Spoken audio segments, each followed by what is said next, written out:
y que va a tratar más que nada el tema de la seguridad pública con algunos temas, como el tema cárceles, allanamientos nocturnos, la posible presencia de Fuerzas Armadas, sí o no.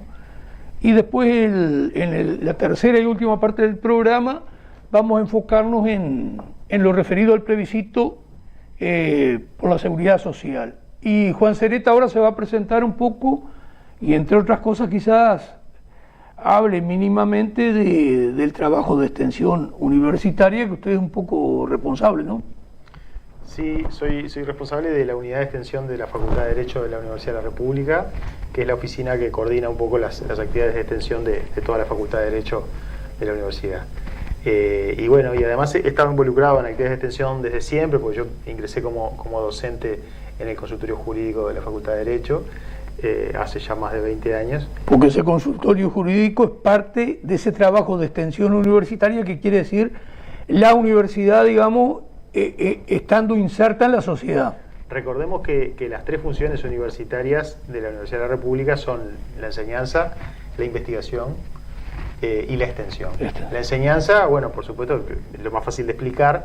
La investigación como universidad, el compromiso para la generación de conocimiento, y la extensión implica un vínculo con la sociedad, es decir, con los actores extrauniversitarios. Un vínculo que nosotros hemos intentado que sea bidireccional, es decir, no la universidad yendo extramuros, digamos, a dar una especie de evangelización, sino todo lo contrario. Nosotros, cuando salimos de la universidad y vamos a un barrio, vamos a un asentamiento, vamos a un gremio de trabajadores, obviamente que vamos con los conocimientos aprendidos, pero también vamos con los oídos muy abiertos a escuchar lo que esos actores extrauniversitarios tienen para decirnos.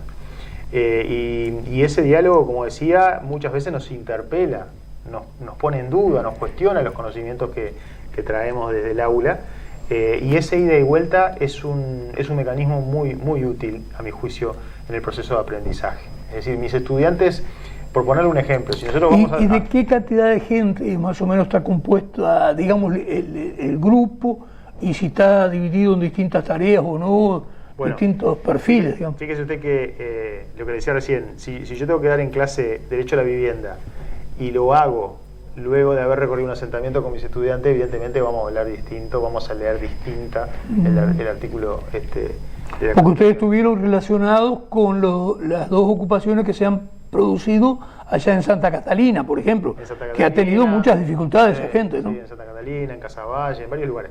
Pero pongo el ejemplo de la vivienda, puede ser cualquier otro derecho. Usted me decía, ¿cuánta gente está involucrada? Bueno, en el marco del consultorio jurídico cumple una función de extensión, sin duda, porque nosotros trabajamos con gente que no es de la universidad, pero está metido dentro del proceso de aprendizaje porque es una asignatura, es una materia obligatoria de la carrera de abogacía. Nadie se puede recibir de abogado sin haber hecho consultorio. Y dura un año. Entonces yo tengo un año... ¿Y está un año a qué altura de la carrera? El último año. El último año. Para recibirse hay que pasar por esa experiencia. Y los estudiantes reconocen, y nosotros nos pasa lo mismo a los docentes, que una vez transcurrido ese año, ninguno sale indemne del consultorio. Deja huellas. Y usted me decía, bueno, ¿qué dimensión? El consultorio tiene ya más de 60 años, más de 65 años funcionando, y hay todos los años en general un promedio de entre 500 y 700 estudiantes trabajando. Y unos 40 docentes más o menos con ellos. ¿40 docentes? Sí, yo estoy a cargo de uno de los grupos. Eso en el edificio central. Después tenemos también grupos descentralizados en los barrios. No son muchos, pero hay unos cuantos en barrios periféricos de Montevideo. Hay un consultorio en Salto y un consultorio en Paysandú. Y hay un consultorio en Maldonado. La idea es ir ampliando eso para todo el país. Obviamente que Rocha también está en los planes de en algún momento poder tener un consultorio estable, porque las necesidades, las realidades no son todas las mismas en los distintos departamentos, y la universidad debería tener un compromiso, yo por lo menos lo entiendo así, un compromiso con todo el país. Y usted dice que este tema de la extensión universitaria, que yo partía de la base que hubo una etapa que no existió, ha existido durante 60 años. El consultorio jurídico hace 60 años que está funcionando. Claro, con distintas etapas. Digamos que al inicio era una especie de defensoría pública chiquita, Yo considero que hubo un clic muy importante a partir del 2014 con quien fue director del consultorio mucho tiempo, que fue el doctor Gonzalo Uriarte, después fue decano de la facultad, porque él creó algunas modalidades nuevas, como fue, por ejemplo, la fundación de la Clínica de Litigio Estratégico, que justamente yo estoy al frente ahora, que es muy parecida al consultorio, porque también trabaja haciendo juicios, pero no trabaja haciendo juicios a demanda, no trabaja haciendo juicios de la gente que viene a hacer la consulta como pasa en consultorio. Yo en consultorio tengo todos los días que atiendo, yo atiendo los martes, miércoles y jueves de 20 a 22, tengo gente que viene con un problema, la van a desalojar, lo echaron del trabajo, lo que sea. En la clínica, que esa fue una creación con Gonzalo, que hicimos con Gonzalo en 2014, nosotros hacemos juicios, pero en lugar de esperar que la gente venga, nosotros vamos a los lugares. Vamos a los lugares que nunca vendrían hasta la facultad. Y además buscamos llevar juicios que respondan a causas sociales, causas colectivas, que no sea el problema de uno solo, que sea un problema que reúne un grupo de gente que tiene esa misma preocupación. Y la clínica también es una asignatura, no obligatoria como el consultorio, es optativa, pero ha venido trabajando y hemos venido haciendo juicios colectivos desde ese momento. Eso también genera la posibilidad de que los estudiantes, a mi modesto entender, vean que la abogacía no es solamente una profesión con la que se puede hacer dinero. También la abogacía puede ser una herramienta para cambiar algunas cosas que entendemos tan mal. Y para tratar temas sociales, digamos. Ahora, lamentablemente, capaz que nos emocionamos con esto, pero hoy tendríamos necesidad de abandonar este tema que se podría prolongar un poco más, y lo que le podemos decir a la audiencia es que, tenemos la pretensión de colaborar en lo posible y buscar que pueda esa extensión universitaria en este tema relacionado con el derecho, porque claro, como usted comprenderá, en Rocha también hay problemáticas de todo tipo y sería interesante la presencia de esa extensión universitaria acá en Rocha, y ya después le iremos diciendo a nuestra audiencia si hemos tenido éxito en poder avanzar, y que ustedes se fijen un día al mes o 2 días al mes que pudieran venir. Pero sería, me parece, tarea más bien de ir informando posteriormente, si usted no lo toma mal, no, por favor, como manera de entrar en uno de los temas que nos habíamos planteado. Nosotros nos planteamos analizar todo este tema de las adicciones, todo este tema de la inseguridad pública que hoy hay, todo el tema relacionado con la delincuencia y con el narcotráfico. Pero lo hacemos porque ya esos 4 titulares que yo puse se llevarían 2 o 3 programas. Entonces lo hacemos simplemente analizando cosas que tienen que ver con esto que acabo de englobar, que sería, para empezar, nuestras cárceles, y a partir de ahí, yo por lo menos como integrante del Partido Humanista dentro de la Unidad Popular, nosotros tenemos determinadas ideas de cómo deberían de funcionar las cárceles. Pero claro, en alguna medida vamos a hacer un cotejo, de la visión que tiene usted como una especie de especialista en alguna medida, un hombre que tiene un título universitario, lo que tenga que aportar para la cárcel, porque el programa tiene esas características, es un programa un poco especial, hago las veces de periodista, pero no es exactamente un programa periodístico estrictamente, ¿no? Porque es un programa en el cual nosotros tenemos opinión, pero eso está ya establecido desde que yo traigo a cualquier invitado. Una primera aproximación por parte suya al tema cárceles, por ejemplo. Bueno, mi aproximación a las cárceles viene también del trabajo de extensión, porque en esto que yo contaba recién del trabajo de la Clínica de Litigio Estratégico, dentro de los primeros convenios que hicimos fue con el Comisionado Parlamentario para el Sistema Penitenciario. Y ahí lo patrocinamos en distintos juicios que hicimos respecto a los derechos humanos de los privados de libertad. Recuerdo el primero y más resonante fue en el 2017, cuando hicimos un juicio para los presos desnutridos del módulo 8 del CONCAR. Después hicimos otro juicio para cerrar los celdarios de Libertad, otro juicio para la cárcel de Pence en Soriano, otro juicio para el módulo 2 de la cárcel de Canelones. Es decir, se hicieron todos juicios que reivindicaban el respeto a los derechos humanos de los privados de libertad como un elemento trascendental para cumplir con el artículo 26 de la Constitución, y que las cárceles de verdad sirvan para la rehabilitación y no para el tormento. Mi experiencia viene de haber conocido las cárceles en el marco de ese trabajo, ¿no? De haber visitado las cárceles para después poder llevar a juicio. Otro juicio interesante que hicimos fue un habeas corpus para los analfabetos de CONCAR, ¿no? Que reclamaban derecho a la educación. Es decir, como usted verá, las condiciones del sistema penitenciario nuestro dejan muchísimo que desear y hay una enorme cantidad, un elenco de derechos que se incumplen o que no se respetan, sobre todo desde el concepto que la privación de libertad como pena solo restringe la libertad ambulatoria, no debería restringir otros derechos de los que están privados de libertad. Que sí debe cumplirse la pena. Yo soy partícipe de que las penas se cumplan a rajatabla, pero si la pena es la pérdida de la libertad ambulatoria, no debe significar la pérdida de otros derechos, ni el avasallamiento de otros derechos. Debe ser el que está establecido como pena. Seguro, usted dice que estrictamente el tema de haber cometido un delito y estar procesado, lo que pierde es el derecho ambulatorio, es decir, de trasladarse, de moverse, debe permanecer en cautiverio, digamos.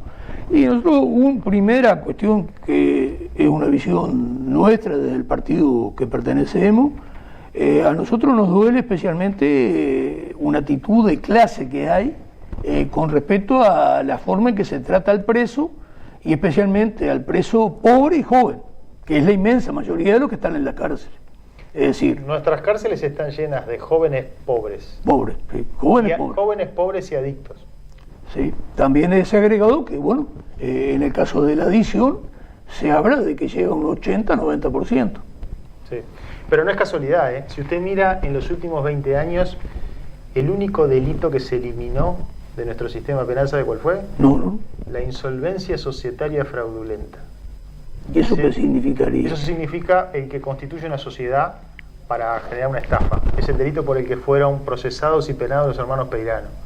Ese es el único delito que se eliminó de nuestro sistema penal. ¿Cómo que se eliminó? Se eliminó, no es más delito.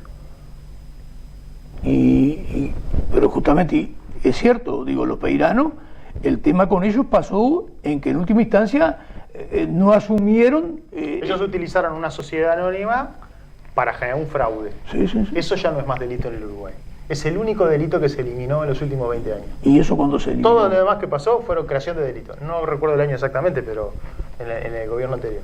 El gobierno del Frente Amplio. Sí. Es decir, que toda aquella persona que prepara un fraude no se la podría... una sociedad para generar un fraude, como es el ejemplo de los Peiranos, sí. podrá entender que cometieron otra figura delictiva. Pero esa, que fue por la que fueron procesados los hermanos Peiranos, ya no existe más. Entonces, eso no es casual. O sea, si usted hace un análisis jurídico de nuestros delitos, todos los delitos que aumentaron las penas son delitos contra la propiedad, delitos vinculados a estupefacientes. Esos son los presos que tenemos en nuestro sistema. A veces se fomenta una idea que no es real. Las cárceles no están llenas de homicidas, no están llenas de violadores. Por supuesto que hay algunos presos que han cometido delitos sexuales y otros presos que han cometido delitos de sangre, pero son los menos. La mayoría de la población carcelaria es por delitos contra la propiedad, hurto y rapiña sobre todo, y por delitos vinculados a estupefacientes. Sobre todo, delitos vinculados a estupefacientes al narcomenudeo, ¿no? Sí. Es decir, grandes narcotraficantes tampoco tenemos muchos presos. Y en el caso de estar, están en condiciones especiales. Sí. Digo, con una cantidad de privilegios, todo lo demás... que es así. Digamos que la cárcel replica mucho la afuera. Claro, está bien. No, es clarísimo. Por eso yo decía, una primera cuestión que pone en tela de juicio la moral de las dos coaliciones que han gobernado estos últimos tiempos, es decir, el Frente Amplio y esta coalición multicolor, es una actitud de clase de tratar mal a aquella persona que es pobre. Pero y que la mayoría de los jóvenes, de los presos son jóvenes, por un lado, y por otro lado son pobres.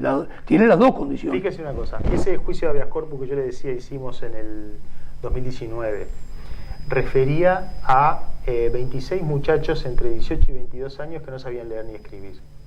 Entonces yo le pregunto una cosa. Si nosotros tenemos presos a muchachos que cometieron delitos todos contra la propiedad o estupefacientes, no había ningún homicida ni ningún violador en ese elenco. Si tenemos a muchachos presos, privados de la libertad, y no somos capaces de enseñarles a leer ni a escribir, ¿de qué somos capaces? Claro. ¿Para qué los tenemos? Esa es la primera pregunta. Y la segunda pregunta, aún con un criterio utilitario, un criterio que no piensa en el otro, pensando en mí mismo solamente. ¿Qué cosa buena me va a pasar a mí cuando yo me cruce con alguno de esos muchachos cuando sea liberado? Si no saben leer ni escribir, ¿dónde se van a insertar? ¿Cuánto van a demorar en cometer un nuevo delito? Nada. Además las condiciones en que salen generalmente. Entonces, son cuestiones que nos interpelan duramente. Yo no estoy diciendo que por qué no sacamos un ingeniero de ese privado de libertad. Le estoy diciendo enseñarle a leer ni a escribir. Muchos son analfabetos funcionales. O sea, supieron leer y escribir, pero perdieron la habilidad. Bueno, en ese aspecto habría que ver el resto de la sociedad. Por supuesto. Porque yo creo que con los TikTok y con las maquinitas estas, en el tema de analfabetos técnicos ha crecido, que está una gran parte de la población ya. Pero mire, mis estudiantes cuando llevamos ese caso me preguntaban, se hacían preguntas, habitualmente los estudiantes hacen preguntas que a mí no se me ocurren, mucho más interesantes que las que yo me podría hacer. Y en ese caso me preguntaban qué validez tiene una sentencia referida a un delito que está escrito cuando yo se la estoy imputando a alguien que no sabe leer.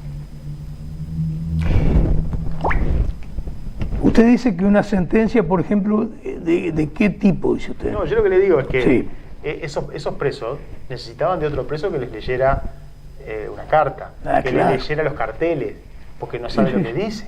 Y precisaban también que le leyeran cuál era... Digo, el artículo 254 del Código Penal, está escrito. Claro. Lo que está prohibido hacer ahí, está escrito. Claro. Sí, no, es interesante. Nosotros consideramos que, bueno, que sí, que las cárceles tienen que ser un lugar de rehabilitación. Y el primer tema para ser un lugar de rehabilitación es que haya orden. Y es imposible el orden si no hay celdas. Porque tampoco usted puede fomentar que haya determinada cantidad de superficie, 20, 30, 40, 60 metros cuadrados, y que haya 30, 40, 60 o 80 presos que vivan, digamos, en esa superficie. Porque eso para mí genera todo un submundo que es del cual viene el preso. Entonces ahí también se hace inviable la rehabilitación. No precisas ser muy inteligente para saber que precisas de la celda, que creo que es un castigo mayor, que habría que ver cómo dulcificarla, vamos a usar ese adverbio, pero digo, no le veo otra, porque lo que han generado ahí es una universidad del delito. Pero el gran fracaso del sistema, el primer gran fracaso del sistema penitenciario nuestro son las megacárceles. El gran fracaso es el CONCAR, el gran fracaso es la cárcel de Libertad.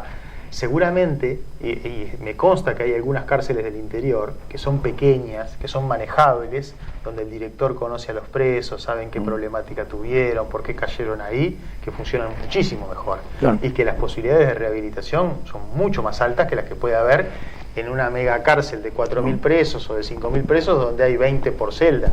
O sea, eso es imposible que eso funcione. Claro. Pero además, si seguimos las directivas internacionales conocidas como las reglas Mandela, que son las recomendaciones internacionales para el funcionamiento de las prisiones, lo primero que deberíamos hacer cuando una persona cae presa sería hacer un análisis individual de las causas del delito de ese sujeto y diseñarle un programa individual de rehabilitación a esa persona. Las causas del delito pueden ser complejas y pueden ser múltiples. Pueden incidir muchos factores a la hora de que alguien cometa un delito.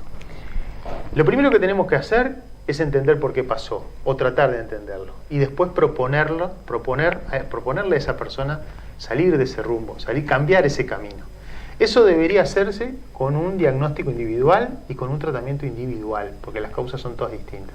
Y ahí también entramos en otro tema, Sereta, que sería que rompe los ojos, porque realmente uno ve una enorme hipocresía y falsedad en casi todos los planteos. Y ahora se habla, hace tiempo, de la necesidad de que las cárceles no estén a cargo del Ministerio del Interior, sino en realidad un ministerio especial o una especialidad dentro de un Ministerio de Educación y Cultura.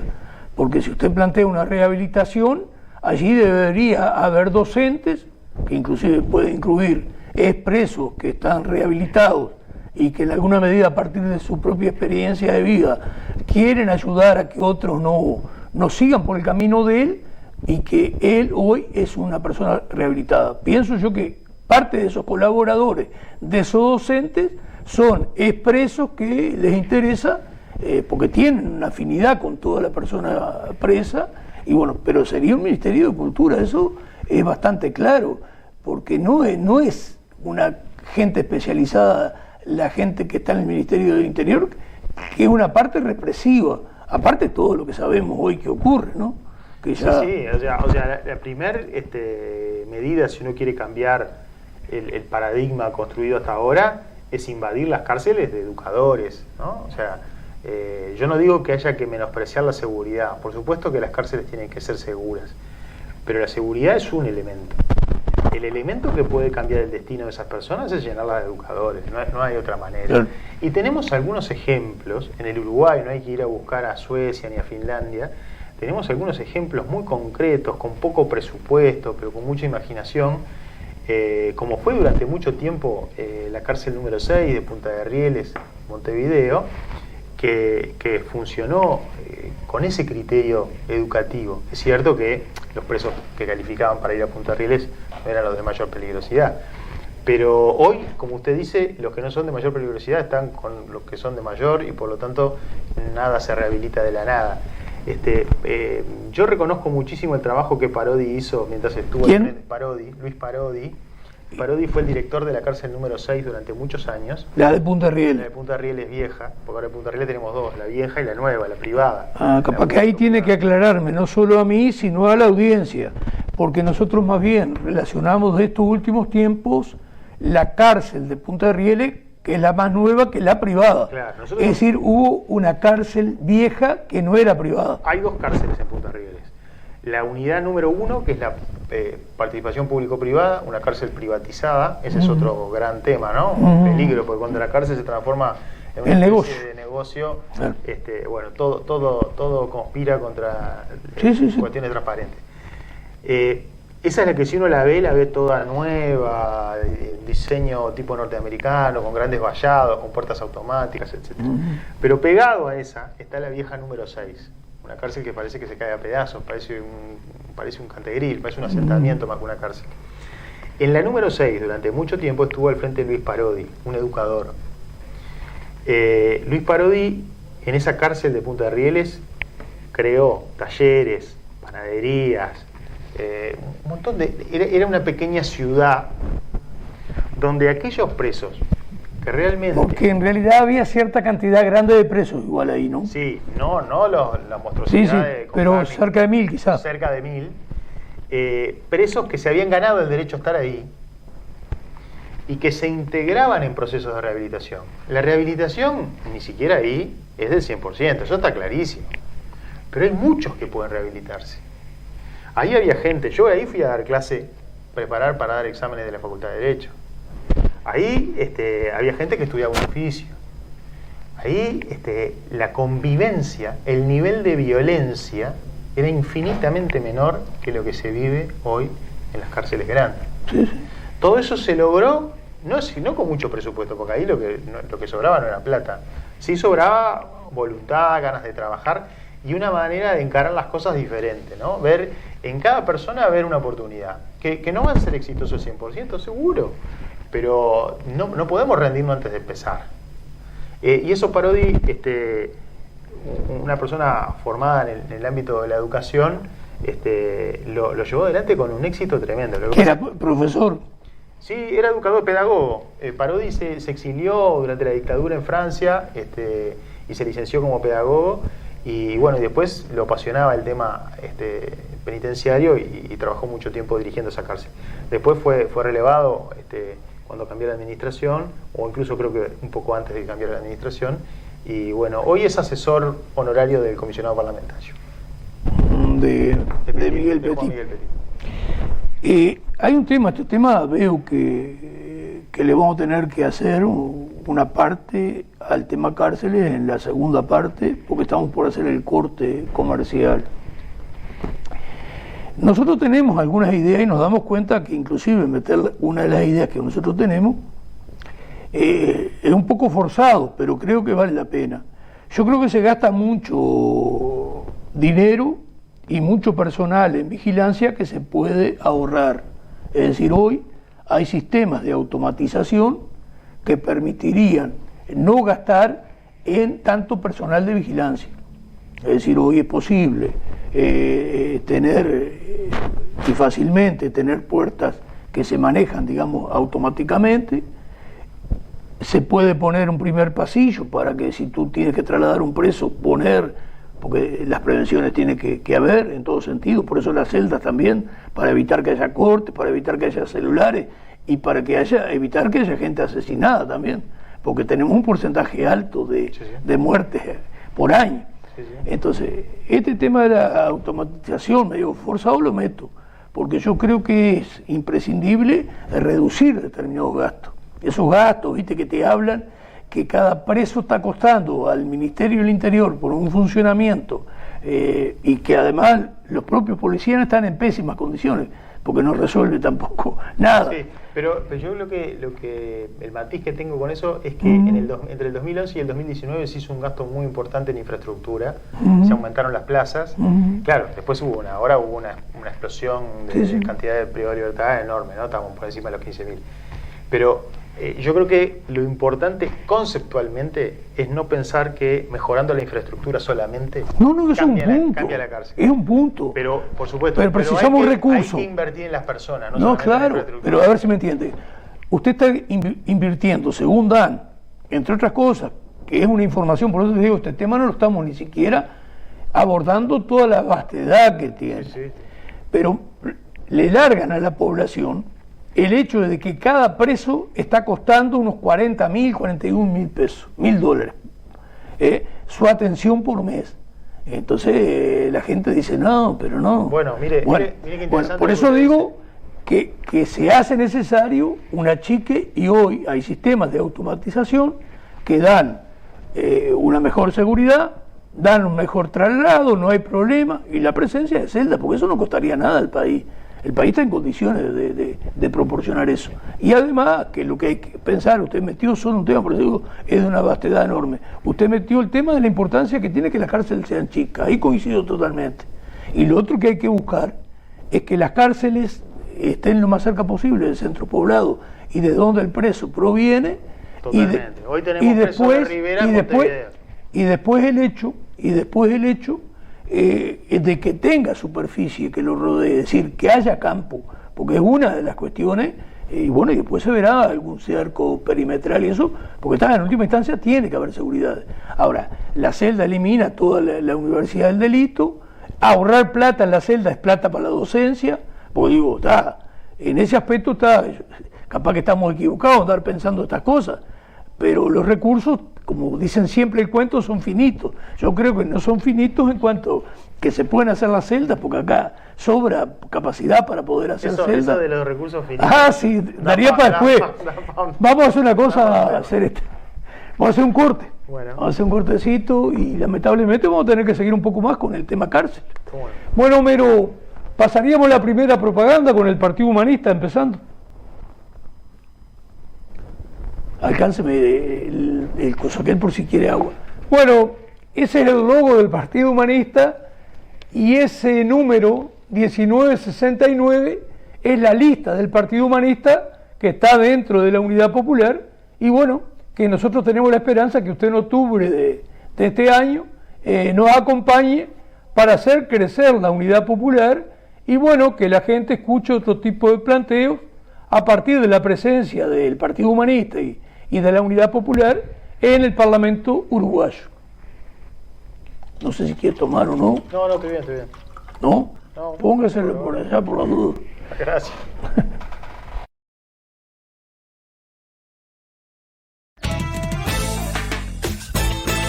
Hola, ¿cómo va?